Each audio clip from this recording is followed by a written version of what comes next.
Tapi kalau ternyata sahamnya bisa naik sampai 10 miliar gimana?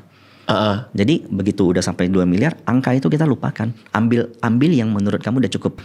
Kalau gaya investasi lo atau trading lo sendiri itu gimana sih sebenarnya? Pertama aku ngelihat makro. Lihat makronya dulu. Yes, lihat makro apa pengaruhnya ke Indonesia, kira-kira apa yang mendapat keuntungan, kemudian kita itu namanya kan up to bottom, up to down. Kemudian kita bottom to up.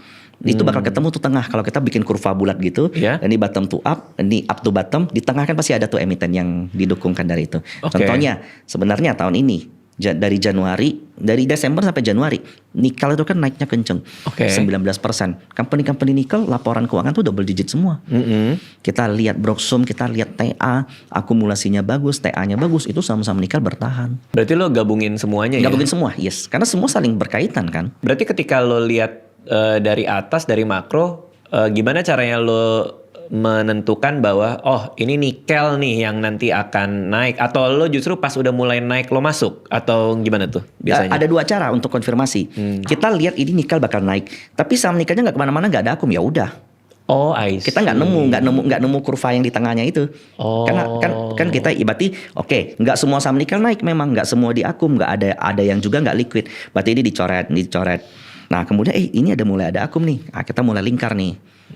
Udah mulai ada akum, dia mulai sideways, secara teknikal flow-nya bagus, equity mulai masuk, uang mulai masuk. Nah itu kita bisa tuh masuk. Jadi dari 10 emiten nikel mungkin jadi 5, jadi 3, jadi 2, lalu 1 doang masuk ke porto. Dan lu jualnya ketika yang lain pada jualan juga kah? Enggak, pertama kalau kita jual ketika yang lain jual, atau kita jual ketika kita merasa cukup, you will never know. Nvidia itu naiknya 2.800% kalau nggak salah.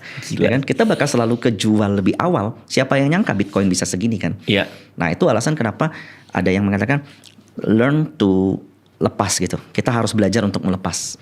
Jadi contoh, saya masukin 1 miliar. Iya. Itu jadi 2 miliar. Bagi sebagian orang cukup kan? Tapi kalau ternyata sahamnya bisa naik sampai 10 miliar gimana? Jadi begitu udah sampai 2 miliar, angka itu kita lupakan. Ambil yang menurut kamu udah cukup. Untuk bagi kamu kayak 300 juta cukup, tarik. Sisanya biarin. Ya makanya let your profit run. Let your profit run sebenarnya itu kamu jangan terikat sama profitmu. Jangan sering-sering dilihat, nanti gatel mau jual. Selama dia masih flow-nya masih bagus, ininya masih makronya masih mendukung, it's worth for you to keep.